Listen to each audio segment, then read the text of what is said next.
میری آج کی ویڈیو ہے سوال جواب کے بارے میں۔ اس سے پہلے بھی 2 ویڈیوز آ چکی ہیں، اگر آپ نے وہ نہیں دیکھی تو میں ڈسکرپشن میں وہ دے رہا ہوں، آپ اس کو دیکھ لیجئے۔ ہو سکتا ہے کہ آپ کے ریلیٹڈ سوال اس میں ہو، لیکن یہ سوال جو ہیں یہ مجھے مریضوں نے جو بھیجے ہیں، میں ان کو تفصیل سے جو ان کے جواب میں نے لکھے ہیں۔ بسم اللہ الرحمن الرحیم۔ محترم ناظرین السلام علیکم۔ آج کا پہلا سوال معدے کے بارے میں ہے۔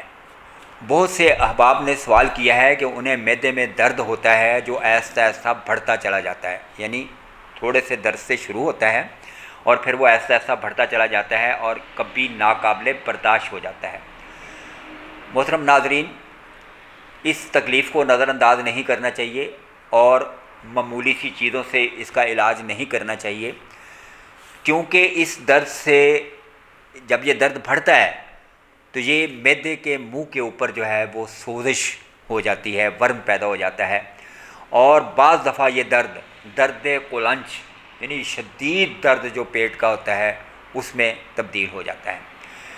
مریض کا بلڈ پریشر تکلیف کی وجہ سے انتہائی لو ہو جاتا ہے اور مریض پر غشی بھی طاری ہو سکتی ہے۔ اس درد کی بڑی وجہ جو ہے وہ بادی، ثقیل اور فاسٹ فوڈ کا استعمال ہے، اور کھانے کے دوران بے تحاشا ٹھنڈا پانی پینا یا کولڈ ڈرنک پینا،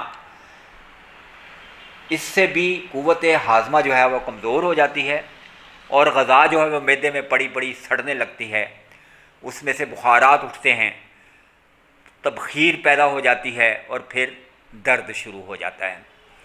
کبھی سخت سردی ہو جائے یا بہت زیادہ گرمی ہو جائے تو اس کی وجہ سے بھی درد شروع ہو جاتا ہے۔ درد معدہ خواہ کسی وجہ سے بھی ہو، یہ پھکی انتہائی مفید ہے۔ اس سے نہ صرف درد شکم کو فائدہ ہوتا ہے بلکہ قبض بھی دور ہو جاتی ہے، بھوک بھی لگنے لگتی ہے، قے بھی رک جاتی ہے، اور سب سے بڑی بات یہ ہے کہ اس کو بچے بھی استعمال کر سکتے ہیں۔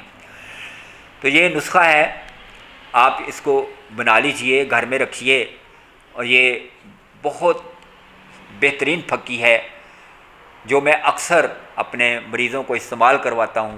الائچی خرد ہے 3 گرام، سیاہ نمک ہے 12 گرام، سوڈا بائی کارب ہے 6 گرام۔ یہ وہ سوڈا ہے جو کھانے والا سوڈا جس کو کہتے ہیں۔ مرچ سیاہ 12 گرام ہے، نوشادر خام، ایک ہوتا ہے نوشادر ٹھیکری، لیکن آپ نے کہنا ہے کہ نہیں جی مجھے خام نوشادر دیں، یہ لینا ہے آپ نے 6 گرام۔ اب 2 چیزیں ہیں، 7 پودینہ اور 7 اجوائن، یہ آپ نے 1-1 گرام لے کر علیحدہ رکھ لینی ہے۔ ان تمام چیزوں کو جو پہلے میں نے بتائی ہیں، تمام اشیاء کو باریک پیس لینا ہے، اور دونوں 7 بھی بعد میں جو یہ بتائے ہیں 7 پودینہ اور 7 اجوائن، یہ بعد میں علیحدہ اجوائن ان میں ملا دینے ہیں۔ اس کی مقدار خوراک ہے آدھا گرام سے 1 گرام، تازہ پانی کے ساتھ آپ نے لینا ہے، تو انشاءاللہ تعالیٰ یہ درد کا جو مسئلہ ہے آپ کا وہ حل ہو جائے گا۔ لیکن اس کے ساتھ آپ نے پرہیز لازمی طور پہ کرنی ہے بادی چیزوں سے، اور جو ثقیل چیزیں ہوتی ہیں ان سے آپ نے پرہیز کرنی ہے۔ آلو، گوبھی، چاول، چنے کی دال، ماش کی دال، اروی، مٹر، گائے کا گوشت، یہ آپ نے اس سے پرہیز کرنی ہے۔ کالے چنے کا شوربہ ہو، کسی پرندے کا شوربہ ہو، مرغی کا شوربہ ہو، یہ آپ نے استعمال کرنا ہے چپاتی کے ساتھ، اور انشاءاللہ تعالیٰ اس سے آپ کو بہت فائدہ ہوگا۔ دوسرا سوال ہے، یہ بہت پریشان ہو کے 2-3 مریضوں نے مجھے لکھا ہے کہ ان کی سونگھنے کی طاقت جو ہے وہ ختم ہو گئی ہے، اور یہ سوال بھی کیا ہے کہ کیا یہ کرونا کی علامت تو نہیں ہے، ہمیں کرونا تو نہیں ہو جائے گا، اس طرح وہ پریشان ہو کے لکھتے ہیں۔ محترم ناظرین، بعض اوقات یہ مرض جو ہے پیدائشی ہوتا ہے، اس صورت میں علاج ناممکن ہے۔ بعض اوقات نزلہ زکام بہت زیادہ بگڑ جاتا ہے اور بلغم گاڑی ہو کر ناک کے سونگھنے والی قوت کے عصب میں جمع ہو کر، یعنی اس کے پیچھے جمع ہو کر قوت شامہ کو، سونگھنے کی قوت کو زائل کر دیتی ہے۔ مریض کے دماغی مرض میں مبتلا ہونے کی وجہ سے بھی یہ مسئلہ پیدا ہو جاتا ہے۔ اس طرح اس وقت مریض کا سر بھی بھاری ہوتا ہے، سر میں گرانی اور بوجھ محسوس کرتا ہے، جب بولتا ہے تو آواز بدلی ہوتی ہے، ناک سے گاڑی اور غلیظ بلغم زور لگانے سے نکلتی ہے۔ اس صورتحال میں مریض سونگھ کر کسی چیز کی خوشبو یا بدبو کے بارے میں نہیں بتا سکتا۔ ایک انتہائی آسان مگر مؤثر علاج بتا رہا ہوں، بہت معمولی سا علاج ہے، لیکن اس سے جو ناک کے اندر رطوبت جمع ہو گئی ہوتی ہے، ناک کے عصب میں قوت شامہ کو جو زائل کر دیتی ہے، وہ ٹھیک ہو جاتی ہے۔ تو یہ کیا چیز ہے؟ یہ آپ نے ایک اینٹ لینی ہے، پوری اینٹ نئی لے لیں، پرانی لے لیں، جو بھی آپ کو ملتی ہے، اس کو اچھی طرح صاف کر لیں اور اس کو چولہے کے اوپر رکھ کے اچھی طرح اتنی گرم کر لیں کہ وہ گرم ہو جائے مکمل طور پہ، اور اس کے اوپر آپ نے سرکہ ڈالنا ہے۔ سرکہ انگوری مل جائے تو بہت اچھا ہے، ورنہ جو بھی سرکہ آپ کے پاس ہے وہ ڈال کر اس کی آپ نے بھاپ لینی ہے، زور زور سے ناک کے اندر جب لے کے جائیں گے تو انشاءاللہ تعالیٰ قوت شامہ جو ہے اس کو فرق پڑ جائے گا۔ روز یہ آپ نے کم از کم 3-4 دن تک ایسا کرنا ہے۔ اس کے علاوہ رات کو سوتے وقت آپ نے گرم پانی کرنا ہے، بہت زیادہ گرم پانی کر کے اس کے اندر آپ نے 2 یا 3 لونگ ڈال دیں، اس کو پکائیں، یا پھر لونگ کے تیل کے 2 یا 3 قطرے ڈال کر اس کی بھی بھاپ لینی ہے۔ پھر صبح شام بلغم کو نکالنے کے لیے لال شربت 2 چمچے اور لہو کے پستان 1 چمچ لے کر اس کو 1 کپ گرم پانی میں ڈال کے اچھی طرح حل کر کے گرم گرم پینا ہے، صبح اور شام 2 ٹائم۔ اور رات کو سوتے وقت لہو کے پستان کی 1 چمچی چھوٹی جو ہے وہ آپ نے رات کو کھانی ہے، اور انشاءاللہ تعالیٰ اس سے جو جتنی بھی بلغم حلق میں، ناک میں یا رخساروں میں جمی ہوئی ہے وہ نکل جائے گی اور آپ کی قوت شامہ جو ہے وہ لوٹ آئے گی۔ تیسرا سوال ہے یرقان کے بارے میں۔ زیادہ تر نوجوان لڑکے اور لڑکیاں اس مرض میں مبتلا ہو جاتی ہیں۔ یرقان جگر، پتا اور امراض خون کی علامت ہے۔ اس مرض میں چہرہ اور آنکھیں زرد ہو جاتی ہیں، کبھی سارا بدن جو ہے وہ زرد ہو جاتا ہے، کبھی پورے جسم پر خارش بھی شروع ہو جاتی ہے۔ پیشاب کی رنگت بھی گہری زرد اور پخانے کی رنگت سفید ہوتی ہے۔ بھوک اکثر بند ہو جاتی ہے، کمر میں درد ہوتا ہے، بخار بھی ہو جاتا ہے، اور جگر کے مقام پر درد ہو کر یہ اوپر کو بھی جاتا ہے اور پیچھے کی طرف بھی نکلتا ہے۔ علاج سے پہلے ہم مریض کو پرہیز کے بارے میں بتاتے ہیں کہ وہ پرہیز کرے۔ ہر قسم کی چکنائی، کوکنگ آئل، گھی، ہر قسم کا گوشت بند کر دیں۔ شلجم، گاجر، مولی، گھیا کدو، گھیا توری ابال کر کھائیں۔ گنے کا رس اس مرض میں بہت بہترین ہے، دوسرے پھلوں کا رس بھی کھا سکتے ہیں، پی سکتے ہیں، لیکن گنے کا رس بہت زیادہ اس میں مفید ہے۔ مولی کے پتے اور مولی جو ہے وہ جگر کے سدوں کو کھولنے میں بہت فائدہ مند ہیں۔ دیسی مولی ہونی چاہیے۔ خشک آلو بخارا 5 دانے، مکو خشک 5 گرام، گلے نیلوفر 5 گرام، تخم کاسنی 5 گرام، اناب 5 عدد رات کو گرم پانی میں بھگو کر رکھ دیں۔ صبح پن کر شربت بدوری 3 سے 4 چمچ شامل کر کے پلائیں۔ اس کے علاوہ یہ نسخہ ایک اور ہے، یہ بھی بہت آزمودہ اور مفید ہے، کہ 1 مولی آپ نے دیسی مولی لینی ہے، اس کی آپ نے 4 پھانکیں کر کے اس طرح کر کے اس کو لٹکا دینا ہے۔ اس کے اوپر کلمی شورا جو ہے وہ 1 چمچی چھوٹی جو ہے وہ چھڑک دینی ہے۔ اس کے اندر سے پانی نکلنا شروع ہو جائے گا، نیچے آپ نے چینی کا کوئی برتن رکھ دینا ہے جس میں وہ پانی جمع ہوتا جائے۔ اس پانی کا 1 چمچ آپ نے لینا ہے اور مریض کو چٹا دینا ہے۔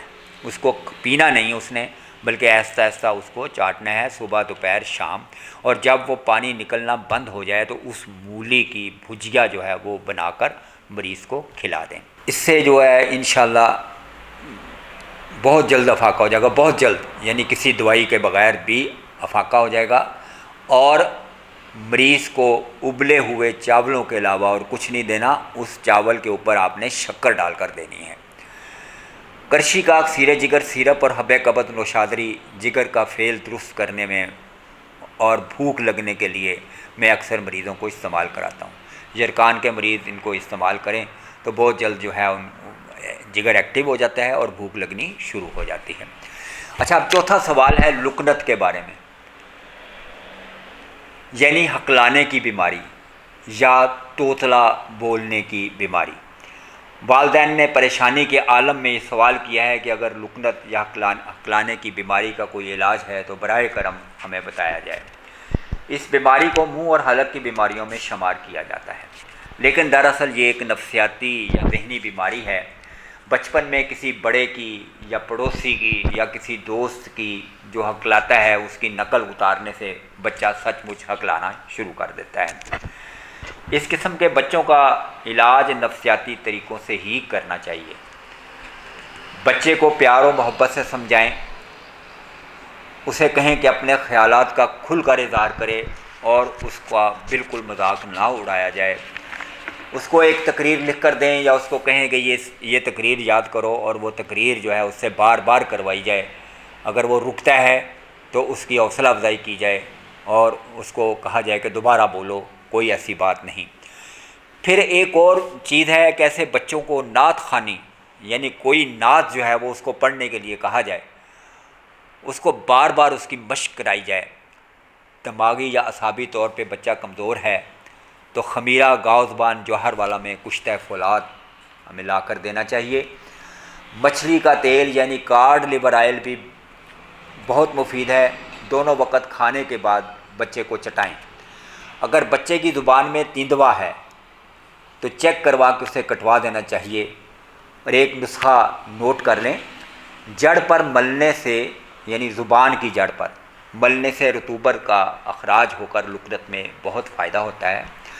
عقر کرہا، سونڈ، دار چینی، نوشادر ٹھیکری، کالی مرچ اور نمک، تمام اشیاء ہم وزن لے کر باریک پیس لیں، بالکل باریک اس کو پی لیں، بلکہ کپڑ چھان کر لیں تاکہ بالکل یہ غبار کی طرح ہو جائے۔ اور 3 گنا شہد میں ملا کر، یعنی جتنا وہ ہے اس سے 3 گنا شہد میں ملا کر اس کو رکھ لیں اور زبان کی جڑ میں اور اوپر ملیں۔ جڑ میں ملنے سے اندر سے رطوبت خارج ہوگی اور بچے کو بہت زیادہ فائدہ ہوگا اور بولنا شروع کر دے گا انشاءاللہ ٹھیک طرح۔ اب جو ایک سوال اور ہے، یہ بہت زیادہ، اس کے تو بہت زیادہ یعنی پوچھا گیا ہے بہت زیادہ، اور خاص طور پہ شادی شدہ بندوں نے پوچھا ہے، اور وہ ہے مردانہ کمزوری کے بارے میں۔ یاد رکھیے، مردانہ کمزوری کے جو نسخہ جات میں اپنی ویڈیو میں بتاتا ہوں وہ صرف شادی شدہ حضرات کے لیے ہوتے ہیں۔ غیر شادی شدہ نوجوانوں کو ان کے استعمال کا کوئی فائدہ نہیں بلکہ نقصان کا باعث ہیں، کیونکہ مجھے اکثر فون آ جاتے ہیں کہ جی یہ ہم بھی استعمال کر سکتے ہیں، ہم شادی شدہ نہیں ہیں، تو ان کے لیے عرض ہے کہ وہ بالکل اس کو استعمال نہ کریں، بلکہ ان کے لیے علیحدہ جو ان کو کوئی پرابلم ہے تو وہ بتائیں، ان کو علیحدہ جو ہے میں نسخہ بھیج دوں گا۔ جب آپ کسی قسم کا نسخہ، آئندہ نوٹ کر لیجئے گا، جب کسی قسم کا آپ سوال پوچھیں اور کوئی نسخہ دریافت کریں تو اپنی عمر ازدواجی حیثیت ضرور بیان کیا کریں۔ یہ نسخہ ان اصحاب کے لیے نہایت مفید ہے جن کی ایک سے زیادہ بیویاں ہیں۔ 40 دن پرہیز کے ساتھ سال میں ایک دفعہ یہ نسخہ استعمال کر لیں تو اگلے سال تک انہیں کسی قسم کے نسخے کی ضرورت نہیں پڑے گی، لیکن پرہیز کہہ رہا ہوں میں کہ وہ 40 دن اپنی بیویوں سے یا اپنی ایک بیوی ہے تو اس سے پرہیز کر لیں۔ نسخہ نوٹ کیجئے گا، یہ ایک بہت ہی عمدہ قسم کا نسخہ ہے۔ ریگ ماہی آپ نے لینی ہے 12 گرام، یہ ریت کی مچھلی کو کہتے ہیں، یہ عموماً سعودی عرب میں سے آتی ہے، سعودی عرب سے آتی ہے یا ان ممالک سے آتی ہے جن میں ریت کے اندر سے یہ ملتی ہیں، تو یہ آپ نے لینی ہے 12 گرام۔ جنسنگ، یہ آپ نے اگر یہ بوٹی دیکھی ہے تو یہ آپ دیکھیں گے کہ اس کی شکل جو ہے وہ بالکل جو ہے وہ مرد اور عورت کی طرح ہوتی ہے، یہ آپ نے لینی ہے 12 گرام۔ موسلی سفید بھی لینی ہے 12 گرام۔ سالب مصری 12 گرام۔ سمندر سوکھ یہ لینا اپنے 24 گرام، یہ باریک باریک بیج ہوتے ہیں۔ تخم بنولا ارنڈ کے بیج یہ لینے آپ نے 24 گرام، عقر کرہ 24 گرام، تخم اٹنگن 24 گرام، ان سب کو پیس چھان کر اس میں اس بغول کا چھلکا جو ہے نا وہ نہیں پیسنا، وہ ویسے ہی جو ہے نا آپ نے 36 گرام جو ہے نا ملا لینا ہے۔ یہ وزن کا خاص طور پہ خیال رکھنا ہے، یہ تمام چیزیں علیحدہ علیحدہ کوٹ کر ان کا وزن پورا کریں۔ اس کے بعد جو ہے وہ اس بغول کا چھلکا جو ہے وہ 36 گرام اس میں ملا کر دن میں 2 بار 1 چمچہ آپ نے کھانا ہے۔ دودھ کا استعمال زیادہ کریں، اور اس میں آپ گوشت جو ہے وہ اگر پرندوں کا استعمال کر لیں، یعنی بٹیر وغیرہ ہو گیا، تیتر ہو گیا، تلیر ہو گیا، یا یہ دیسی مرغی جو ہے نا اس کا گوشت استعمال کریں، اس کا قیمہ بنا کر کھائیں۔ بادی اور تلی ہوئی اشیاء سے پرہیز کریں، خاص طور پہ جو ہے آپ نے کھٹائی سے پرہیز کرنی ہے۔ ایک صاحب نے سوال کیا ہے، یہ مجھے ابھی تھوڑی دیر پہلے موصول ہوا ہے، کہ ان کی شادی کو 5 سال کا عرصہ ہو گیا ہے مگر ابھی تک اولاد سے محروم ہیں، متعدد بار چیک اپ کرا چکے ہیں، میاں بیوی میں کوئی نقص نہیں ہے، اپنی رپورٹ بھی انہوں نے سینڈ کی ہے۔ تو چونکہ میں نے یہ آج ویڈیو بنانی تھی اس لیے میں ان سے یہ سوال نہیں کر سکا کہ اگر بیوی کا قد لمبا ہے تو انہیں چاہیے کہ ہم بستری سے پہلے ایک لمبی واک کریں، اور واپسی پر جو ہیں وہ بغیر کسی ٹائم گزارنے کے ہم بستر ہوں، انشاءاللہ کامیابی ہوگی۔ چونکہ لمبی قد والی عورت کی اووری اوپر ہوتی ہے، واک کرنے کی وجہ سے وہ نیچے آ جاتی ہے، اور اس طرح حمل ٹھہرنے کا چانس 100% ہوتا ہے۔ علاوہ ازیں ذیل کا نسخہ جو ہے نا وہ استعمال کریں دونوں میاں بیوی۔ پیپل کے درخت کی داڑھی یعنی ریشے پیپل، یہ آپ دیکھ لیں لٹکی ہوتی ہے اس میں، وہ آپ اتار لیں، 150 گرام لے لینی، اگر نہیں اتار سکتے تو یہ پنسار سٹور سے بھی مل جائے گی، اور چینی بھی لینی ہے آپ نے 150 گرام۔ پیپل کی داڑھی کو خوب باریک پیس لیں اور کپڑ چھان کر لیں، ٹھیک ہے جی، اور اس کا وزن پھر پورا کریں اور اتنی ہی چینی اس میں ڈال لیں۔ اگر وہ کم ہو گیا ہے، فرض کیا وہ 100 گرام رہ گئی ہے یا 120 گرام رہ گئی ہے کپڑ چھان کرنے سے، تو پھر اتنی ہی چینی اس میں ڈال کر محفوظ کر کے رکھ لیں۔ یہ دونوں میاں بیوی نے اس وقت شروع کرنی ہے جس دن بیوی کو مینسز شروع ہو جائیں، اسی دن سے دونوں میاں بیوی وہ شروع کر لیں۔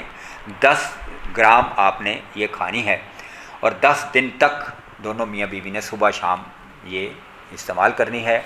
ترش اور زیادہ گرم اشیاء سے پرہیز کریں۔ مینسز جب ختم ہوتے ہیں تو اس کے 10ویں، 12ویں اور 13ویں دن جو ہے وہ آپ بستری کریں۔ یہ عمل 3 ماہ کرنا ہے۔ اول تو پہلے ماہ ہی کامیابی ہو جاتی ہے، ورنہ 3 ماہ میں لازمی انشاءاللہ تعالی فائدہ ہوتا ہے۔ تو یہ تھی میری آج کی یہ ویڈیو سوال جواب کے بارے میں۔ اگر آپ نے بھی کچھ پوچھنا ہے تو آپ واٹس ایپ پر جو کہ دیا گیا نمبر اس پہ اسکرین پہ آتا ہے اس پہ مجھے سوال کریں، انشاءاللہ تعالی آپ کو تفصیل سے جواب ویسے بھی میں دے دوں گا اور ویڈیو میں بھی بتا دوں گا۔ تو اگر آپ نے میرا چینل سبسکرائب نہیں کیا تو فوراً میرا چینل سبسکرائب کریں، یہ جو سرخ سا نشان آ رہا ہے اس کو دبا دیں، انشاءاللہ تعالی آپ کو میری ہر ویڈیو جو ہے وہ پہلے مل جائے گی اور آپ اس سے مستفید ہو سکیں گے۔